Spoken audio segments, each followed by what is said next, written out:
Hey, coucou! Bonjour, bonjour, bonjour. Oh, c'est génial.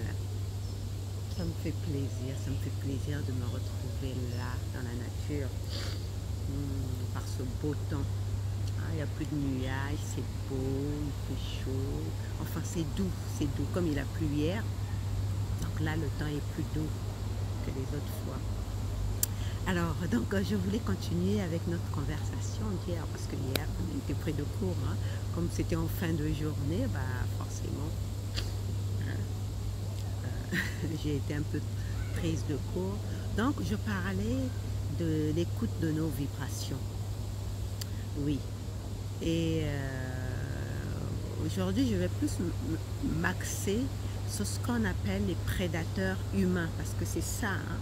Hein, souvent, nous avons affaire à des prédateurs humains, mais comme nous n'écoutons pas nos vibrations, je parle beaucoup plus d'adultes. Hein, je parle d'adultes, on ne va pas parler des enfants qui voient qu'il y a le danger qui est là, mais dans leur impuissance, ils sont abusés. Je ne parle pas de ça. Je parle d'adultes. D'adultes, parce que nous avons c'est ce qu'on appelle l'intuition, l'instinct, l'intuition.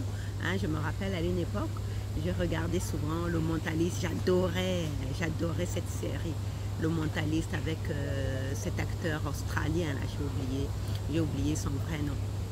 Mais Le Mentaliste, dans un épisode, il disait à quelqu'un qui avait des doutes sur lui, sur des décisions à prendre, et il lui disait: écoute ton instinct, il ne te trompera jamais.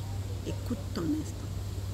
Et c'est vrai, notre instinct, si nous l'écoutons, notre instinct, chez nous les hommes, l'instinct c'est l'intuition. Si nous l'écoutons, ben nous allons dans la bonne direction. Or, la plupart d'entre nous, je ne sais pas si c'est les distractions de la société, si c'est parce que nous sommes trop distraits, nous sommes trop pris par... moi j'appelle ça les distractions de l'ego, parce que les problèmes que nous avons, ça, je ferai un autre lisolo là-dedans sur ce que j'appelle les distractions de l'ego. Hein? Parfois nous voulons, nous sentons que cette chose-là, nous devons le faire parce que c'est bon pour nous.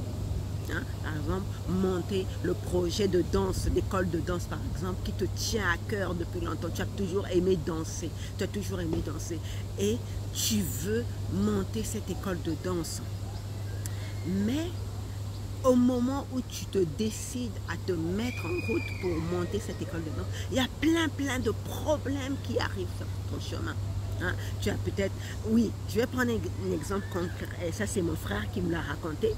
Tu vois, c'est ça qu'on appelle les distractions de l'ego. Mon frère, il est informaticien. Et comme il travaille bien, bah, son responsable a décidé de le promouvoir, de lui faire une promotion. Il allait représenter, c'est au Congo, il vit au Congo, il allait représenter le Congo à l'international. Il allait représenter le Congo à l'international. Je ne sais pas si c'était la pression du poste, ou bien si c'était parce que il travaillait déjà beaucoup et qu'il s'imaginait ce que ce serait à l'international comme responsabilité. Et manque de peau pour lui, il parle de... Malheureusement pour lui, lui, il ne travaille pas sa conscience comme moi, je travaille ma conscience. Hein, et comme j'observe les choses dans mon existence et je vois ce qui cause des difficultés et j'essaie de corriger. Donc lui, il n'est pas dans cette perspective-là. Lui, il est dans la perspective du citoyen lambda qui subit les circonstances. Donc, il me disait, malheureusement pour lui, il a eu cette crise d'hémorroïdes, cette grosse crise qui a fait qu'on a dû l'hospitaliser, l'opérer, et dans toute intervention chirurgicale, ça prend du temps. Donc il est resté cloué à la maison pendant 1 mois ou 2 mois. juste au moment où il allait avoir cette promotion. Et ça, c'est ce qu'on appelle les distractions de l'ego. C'est l'ego qui vient te distraire, qui vient te créer des problèmes pour que tu ne suives pas ta mission, pour que tu n'accomplisses pas ta mission. Et à un niveau supérieur, donc ça c'est pour ceux qui s'intéressent à la métaphysique, à un niveau supérieur, mais l'ego c'est pas quelque chose de l'extérieur, hein. L'ego c'est nous. L'ego, c'est ce que nous sommes, c'est l'expérience que nous vivons dans ce monde. Donc, à un niveau supérieur, nous avons peur des responsabilités. Et l'ego vient à la rescousse, en nous créant des distractions, en nous créant des maladies, en nous créant des problèmes, en nous créant... Hein, par exemple, prenons les problèmes financiers, voilà. Les problèmes financiers. Il y a des personnes, moi j'étais dans ce cas, hein, il y a des personnes qui ont des plafonds de verre. Hein. Il y en a qui ont un plafond de verre aux minima sociaux, c'est-à-dire 500 €. Il y en a qui ont un plafond de verre au SMIC, 1000 €, c'était mon cas. Il y en a qui ont un plafond de verre à 2000 € et chacun de nous a un plafond de verre. Or, il arrive que quand tu commences à vouloir dépasser ce plafond de verre, pour l'ego, c'est dangereux. Parce que le plafond de verre que tu t'étais créé était pour lui une sécurité. C'était une sécurité. Et donc, quand tu commences à vouloir casser ce plafond de verre pour dépasser, pour aller créer, pour par exemple gagner plus d'argent, là je parle maintenant sur les finances. Et dans le cas de mon frère aussi, il devait avoir plus d'argent, on va dire. Donc peut-être qu'il était dans un plafond de verre aussi. Mais lui, il ignore, lui, il ne sait pas que ça marche comme ça. Donc, tu as un plafond. L'ego, pour lui, il veut la sécurité. L'ego ne veut pas que les choses changent. L'ego veut rester dans ce qui est établi commun, hein, le conformisme, ce qui est établi comme stabilité, et il ne veut pas que ça change. Or, toi, quand tu te rends compte, quand tu travailles avec le divin et quand tu découvres les lois de la nature, les lois de l'existence, et tu sais que tu peux faire plus parce que Dieu t'a donné le pouvoir de faire plus, de multiplier ton talent justement, de multiplier ton talent, tu te mets à travailler. Mais comme tu as toujours vécu avec ton ego, tu as toujours travaillé avec ton ego, lui, il commence à se sentir en danger. Donc, qu'est-ce qu'il va faire? Il va te distraire, il va t'envoyer des problèmes. Et moi, c'est ce qui m'arrivait souvent quand je me mettais en route pour augmenter mes revenus. Il arrivait tel problème, ouais, il y a un tel décès au pays, il y a ma mère qui est hospitalisée, il faut qu'on envoie de l'argent. Il y avait plein de problèmes qui arrivaient. Ou bien il y avait un frère, parce qu'on est une famille nombreuse, comme j'avais dit, hein, je suis d'une fratrie de 15 frères et sœurs. Hein. Donc, tu imagines... une bonne partie vit en Afrique, et en Afrique, ils ne sont pas tous fortunés. Donc, ils ont des difficultés, c'est nous qui venons à leur rescousse. Donc, quand tu commences à vouloir gagner plus, augmenter tes revenus, l'ego qui est établi dans un plafond de verre va commencer à te distraire, et là, tu vas voir que, tiens, il y a tel problème d'un frère, tel problème de la maman, tel problème d'un oncle, enfin, les difficultés financières, on te sollicite pour que cet argent que tu voulais gagner pour toi, pour augmenter tes revenus, peut-être pour mettre ton projet en place, tu es obligé, tu te sens obligé, parce que quand tu travailles comme moi, à un moment donné, j'avais dit stop, moi je ne suis pas là-dedans. Moi je m'étais mise dans la position, je ne me laisse pas distraire par l'ego. Je suis dans un projet, je continue dans ce projet. Mais ça, c'est quelque chose dont il faut prendre conscience. Et quand c'est comme ça, on te traite d'égoïste. On te traite, moi je me souviens, ma mère, par exemple, à l'époque, quand elle m'avait sollicité alors que j'en pouvais plus, j'étais vraiment au bout du rouleau, pressée par plein de difficultés financières. Quand je lui ai dit stop, je ne peux pas m'occuper de tes problèmes, il faut d'abord que je m'occupe de moi, de mes problèmes, elle m'avait traité de cynique. Hein? Mais sauf qu'elle ne comprenait pas, Mais bref, ça c'est juste une parenthèse. Justement, quand tu es dans ce processus d'évolution de conscience, d'écouter tes vibrations, d'écouter ton instinct, d'écouter, hein, on dit encore, ce que te dit ton cœur. Quand tu es dans l'instinct, quand tu es dans cette dynamique d'écouter tes vibrations, tu vas te rendre compte qu'autour de toi, les gens ne vont pas te comprendre. Les gens vont te traiter d'égoïste. Comme dans mon cas, on m'a traité de cynique, que j'étais devenue cynique. Hein, parce que quand on me sollicitait, je disais non, j'ai d'autres choses à régler, j'ai ma situation, j'ai ma vie à mettre en place, j'ai ma vie à régler, j'ai ma vie à m'occuper, j'ai mon enfant à m'occuper, j'ai mes projets à m'occuper. Donc, je n'ai pas à m'occuper de vos problèmes. Vos problèmes, vous vous occupez de ça vous-même. Et à l'époque, il y a 4 ans de cela, j'ai été taxée de cynique, de sans cœur.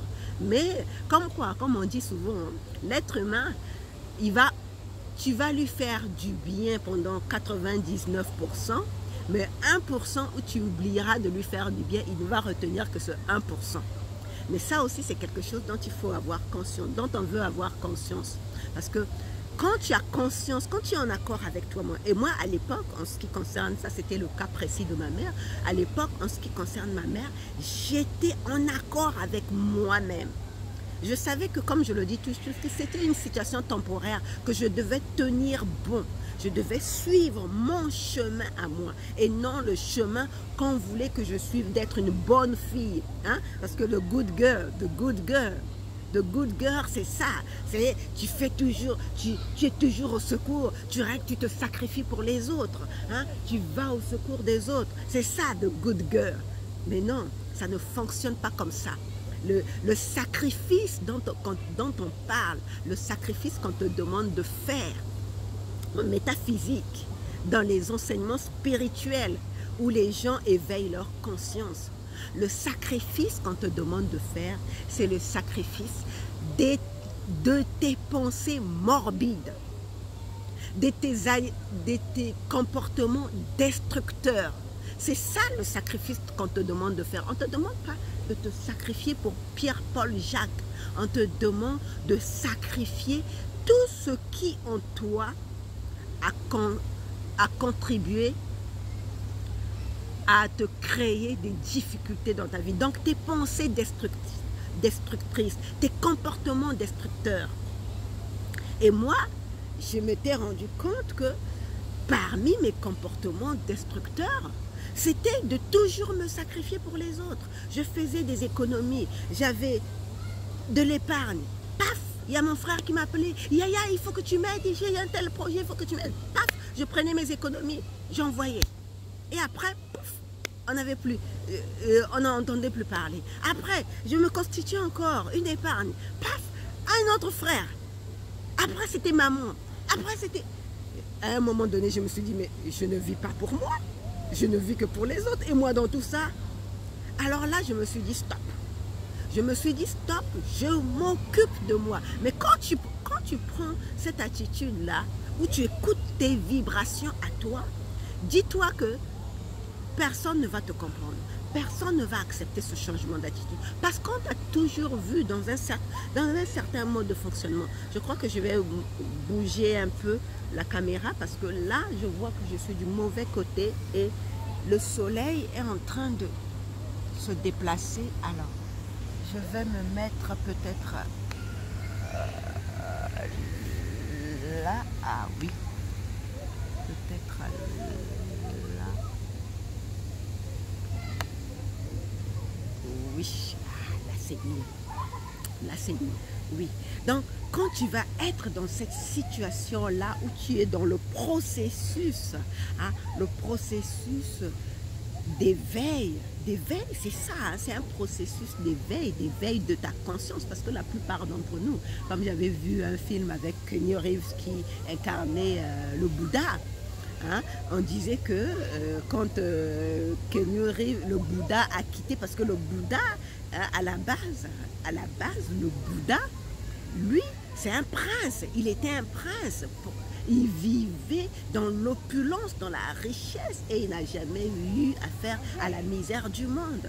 Et quand son serviteur qui devait l'accompagner à vivre, à sortir du palais royal où son père l'avait enfermé pour qu'il ne voit pas la misère du monde, et tout le monde était endormi. Bon, dans le film, ils avaient fait de sorte que tout le monde, qu'ils partent aux aurores et que tout le monde soit en train de dormir.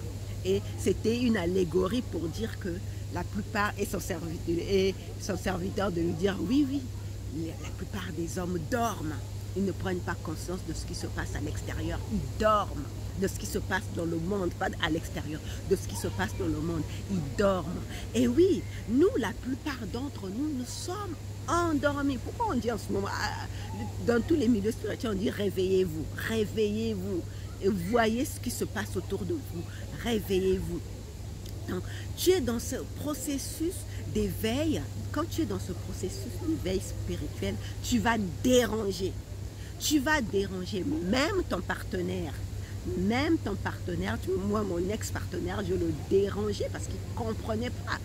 Un jour, j'étais perplexe devant une de ses réactions où il m'a dit qu'il aimerait rentrer dans ma tête pour nettoyer ma tête. Parce que ma façon de penser, ma façon de raisonner, ma vision le dérangeait littéralement. Mais c'est à toi d'en prendre conscience et de tenir ferme parce que c'est ton chemin. Hein? Parce que tu écoutes tes vibrations te mènent dans cette direction-là. Et dis-toi toujours, comme a dit le mentaliste hein, dans le film, je ne sais plus comment il s'appelle cet acteur, je l'adore parce que je le regardais quand j'étais jeune, il était dans une série australienne aussi. Hein, dans une série australienne de l'époque, je ne sais plus comment ça s'appelle. Et adulte, il a fait ce film, Le Mentaliste, qui a fait de lui un acteur célèbre aux États-Unis. Je ne sais plus comment il s'appelle. Bref, mais dans cet épisode-là, il disait d'écouter son instinct. En tant que si un mentaliste te dit d'écouter ton instinct, c'est que c'est là que se trouve la voie, le vrai chemin, la vérité pour toi. Mais le problème, c'est que quand tu écoutes ton instinct, quand tu suis ta propre voie, tu vas déranger ton entourage parce qu'ils ne vont plus te reconnaître. Pour eux, tu es une autre personne. Justement, quand ils disent que tu es une autre personne, c'est très bon signe. C'est très bon signe pour toi. Ne te sens pas incomprise, ne te sens pas rejetée quand on te dit « Ah, tu n'es plus la même personne, tu as changé. » Hein? Ne cherche pas comme moi je faisais à l'époque, comme je dis, moi ça fait 10 ans, hein, ça fait 10 ans que j'ai pris ce chemin hein, d'artisan, de travailler sur moi, de travailler à l'éveil de ma conscience. Donc moi à l'époque, quand on me disait, mais Sylvie, tu as changé, on ne te reconnaît plus. Ce que je faisais, je voulais me justifier, je voulais revenir, hein, je voulais qu'ils me reconnaissent comme la fille gentille qui aide tout le monde, qui est toujours en train de se sacrifier pour tout le monde. Je disais, mais non, je n'ai pas changé, je suis toujours la même. Mais c'est une erreur. Parce que dans ce processus, tu vas littéralement changer. Tu vas devenir une autre personne. C'est ça. Le but, c'est ça, parce que tes vibrations, nous sommes vibrations. Nous sommes vibrations, nous sommes énergie. Mais si tu restes dans la même énergie, tu ne changes pas. Tu es censé élever tes vibrations. Donc, comme je disais, il y a plusieurs niveaux de conscience. Il y a plusieurs niveaux. Donc, tu es censé élever tes vibrations. Donc, si tu élèves tes vibrations, c'est normal que tu changes. Tu ne peux plus être la même personne qu'on connaissait. Donc, tu changes. Tu deviens quelqu'un d'autre. Donc, ne te perturbe pas. Ne te laisse pas troubler par le fait que ton entourage dit que tu as changé, que tu n'es plus la même personne. Bien au contraire. Bien au contraire. Accepte-le. Rends grâce. Parce que tu es littéralement en train de te transformer, de te métamorphoser. Transformer, ça veut dire quoi? Transformer, ça veut dire aller au-delà de la forme. Or, nous sommes tellement englués dans la forme que nous nous contentons juste des formes. Et tellement englués dans une forme, nous avons créé un Dieu anthropomorphique. Nous avons cru que Dieu avait un corps, était un papa nu, logé dans le ciel qui est là avec un livre à compter nos péchés. Nous avons imaginé Dieu comme une forme. On n'arrive pas à imaginer Dieu sans forme. Or, quand tu te transformes, tu vas au-delà de la forme et tu n'es plus rien. Moi, quand je me fais mes méditations, quand je médite, tant que je sens mon corps, je me dis, ah, je n'ai pas réussi cette méditation. La prochaine fois, je dois calmer encore plus mon esprit. Parce que le but, c'est que tu te connectes à ce qui n'est rien. Dieu, il n'a pas de forme, il est esprit. L'esprit n'est pas palpable. Et quand tu te connectes vraiment dans la méditation, quand tu médites, parce que ce n'est que dans la méditation que tu peux développer cette habitude d'écouter tes vibrations, d'écouter ton instinct. Et moi, quand je médite et que je reste encore et que je sens toujours ma forme, mon corps, je réalise, mais ça ne veut pas dire que tu n'es pas vraiment connecté. Hein. Tu as la connexion, tu es connecté parce que quand même, tu as des inspirations qui te viennent. Mais la plus grande preuve de connexion, la plus grande preuve d'alignement avec le divin, et ça m'arrive une fois sur 10 méditations, hein, c'est pas tout le temps que ça m'arrive. La plus grande preuve de la connexion avec le divin, c'est quand, pendant ta méditation, tu sens que tu n'es plus rien. Tu ne sens plus ton corps, tu sens que tu ne fais qu'un tout, il n'y a rien. Tu ne sens plus rien. C'est une sensation bizarre, mais c'est réellement ce qui se passe. Tu sens que, on dirait que tu n'existes plus, mais tu as une conscience. Tu sais que tu as une conscience. Tu sais que tu vis quelque part. Mais le corps, tu as l'impression que le corps n'existe pas. Parce que tu es allé au-delà de la forme et tu t'es connecté avec l'esprit. Donc, quand tu écoutes tes vibrations et que tu suis ton propre chemin, parce que nous n'avons pas tous le même chemin. Moi, ici, je partage. Moi, quand je partage ici, ce n'est pas pour te dire de faire comme moi. Je te donne juste mon expérience, je te partage mon expérience. Et ça va t'inspirer certainement à suivre ton chemin à toi. Hein? Les choses que je te partage qui vont résonner en toi vont te pousser à suivre ton chemin à toi. C'est ça l'intérêt d'écouter ces vibrations. Hein? Quand tu regardes des choses, il y a des trucs qui vont résonner en toi. Hein? Quand tu écoutes par exemple mes partages, c'est ma solo, hein? Il y avait des choses qui vont résonner en toi. Donc ça va vibrer avec toi et ça va peut-être te pousser à suivre ton chemin. Donc, chacun de nous a son chemin qui va le mener vers l'éveil. C'est pour cela que l'enseignant, le grand enseignant et le bon enseignant, il ne cherche pas à convaincre, il ne cherche pas à persuader. Il montre juste la voie. Il montre juste la voie et il laisse le disciple choisir. Hein. C'est ce qui est traduit, parce que les chrétiens ont cru, Jésus disait que c'est moi le chemin c'est moi, donc l'homme Jésus. Non, c'est pas ça. Je suis le chemin, la vérité et la voie. Qui me suit connaîtra la vérité. Ça veut tout simplement dire que je suis en train de te montrer, le chemin, la vérité et la voie. Je suis en train de te montrer. C'est ce que ça veut dire cette phrase-là. Je suis le chemin, la vérité et la voie. C'est tout simplement ça. Parce que Jésus, d'après, je ne dis pas que c'est la vérité pure et dure, hein, mais d'après les grands maîtres, les grands enseignements spirituels, on dit que Jésus est le dernier avatar. Les avatars, c'est ceux qui ont fait l'expérience de la divinité, qui ont connu l'illumination et ont fait corps avec le divin, parce que Dieu est esprit. Donc, et Jésus serait le dernier avatar. En fait, les avatars, ce sont des êtres de lumière, qui viennent nous visiter et nous donner un enseignement sur ce qu'est la vérité. C'est ça les avatars. Maintenant, on dit que Jésus, parce qu'il y a eu d'autres avant lui, hein, il y a eu Mahomet, il y a eu, non, Jésus, Mahomet, il est venu avant. Non. Il y a eu, tu vois, comme quoi, ce ne serait pas le dernier avatar. Hein. Enfin, du moins, dans dans les enseignements spirituels, on va dire chrétiens, on va dire comme ça, christique, voilà, christique. Parce qu'il y a plusieurs, comment, courants spirituels, voilà. Dans les enseignements christiques, hein, Christ, d'après, si je ne me trompe pas, Christ, ça veut dire...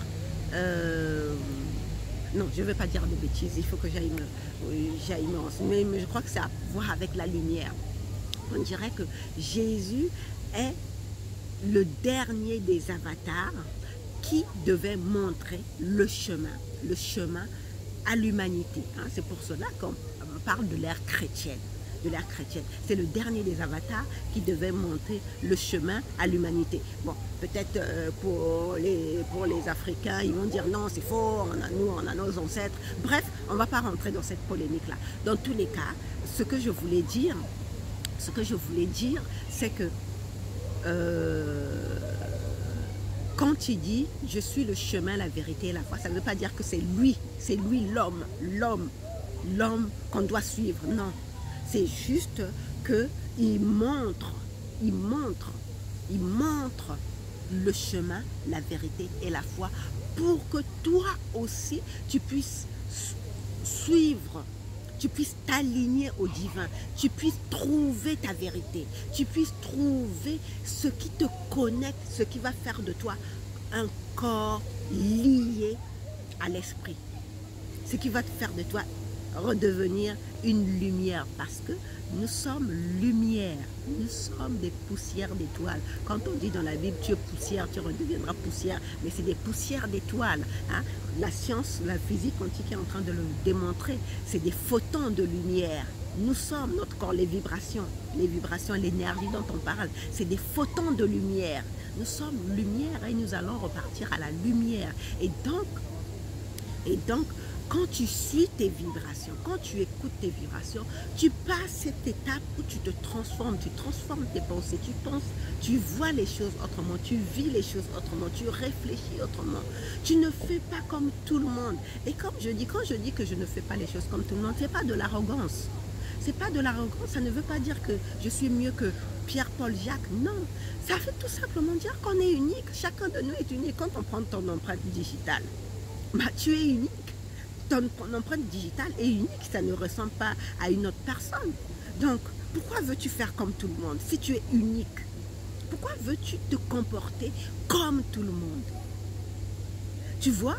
Donc, chacun de nous, enfin, comporter dans une société où on vit, on doit respecter les règles sociales pour ne pas déranger l'unicité de l'autre. Hein? C'est juste qu'on veut se respecter les uns et les autres. Donc comprendre que chacun de nous est unique et respecter l'unicité de chacun pour pouvoir vivre en harmonie. C'est tout simplement ça. Mais justement, quand tu commences à écouter tes vibrations, quand tu écoutes tes vibrations, bah, tu rentres dans ton unicité et tu te connectes dans cette unicité-là. Tu vois les choses d'un autre point de vue. Et en voyant les choses d'un autre point de vue et en te connectant au divin, bah, tu ouvres ton esprit et tu commences à découvrir. Comme j'en reviens toujours aux enseignements de Jésus, moi je parle beaucoup de Jésus parce que c'est ce qui m'a influencé, hein, dans ma culture spirituelle, puisque j'ai reçu une éducation judéo-chrétienne. Donc c'est ce qui m'a influencé, non déplaise aux panafricanistes qui veut que tous les Africains repartent à leur spiritualité, à la spiritualité de leurs ancêtres. Mais nous sommes ici dans une expérience, et dans cette expérience-là, chacun de nous a vécu une influence. Si ça l'aide à évoluer, garde cette influence. Si ça ne l'aide pas à évoluer, change. Et moi, dans mon influence à moi, c'est l'enseignement de Jésus qui m'a aidé à évoluer. Donc je me réfère beaucoup à ça, mais je ne me réfère pas à ça comme on fait dans les églises, parce que moi ça ne me parle plus.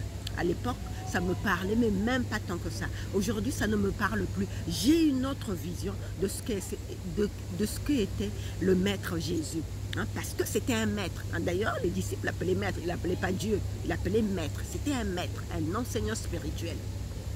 Et donc, justement, moi, quand j'écoute ces enseignements, je lis ces enseignements, j'ai une autre compréhension. J'ai une autre compréhension qui vraiment me remplissent d'une joie immense et me font me connecter totalement au divin. Non pas parce qu'il est le seul Fils unique de Dieu. Non, moi je n'adhère pas à cette vision-là. Non, nous sommes tous fils de Dieu. Mais parce que tel qu'il a enseigné, ça ne pouvait apporter que la paix. Ça ne pouvait apporter que la paix. Ça ne pouvait apporter que l'amour. Ça ne pouvait apporter que la joie. Et donc, de s'aligner à cet enseignement et d'écouter ton instinct, d'écouter tes vibrations. Moi, justement, mes vibrations à moi m'ont amené à lire autrement, différemment, comprendre différemment cet enseignement christique qui m'a amené à cet éveil de conscience, à cet éveil à travailler, à être ce travailleur, cette travailleuse, cet artisan, voilà, cet artisan de lumière qui veut voir en toute chose, en toute personne, un messager. Même celui qui me traite mal, même celui qui m'attaque, même celui qui m'agresse. Je veux voir en toutes ces personnes-là des messagers, parce que j'écoute mon instinct, parce que j'écoute mon intuition chaque fois, et en particulier dans la relation amoureuse. Quand je rencontre une personne, quand je vais rencontrer, en ce moment, hein, c'est l'été, hein, ça n'arrête pas. Quand je vais rencontrer une personne, je vais m'aligner pour écouter ce que cette personne vient m'apporter comme message. Et en fonction de ça, j'adopte mon comportement. Et à chaque fois, je me sens de mieux en mieux. Et je me sens en accord avec moi-même. Et toi, je te souhaite aussi d'écouter tes vibrations. Je crois que cette série d'écoute des vibrations, je vais continuer demain parce que là, je vois que j'ai déjà dépassé les 30 minutes. Je vais continuer demain parce que je trouve que c'est vraiment important de comprendre cette écoute des vibrations. Donc, on se retrouve demain sur un autre lit solo. Hein. Demain, comme je travaille toute la journée, ça va être...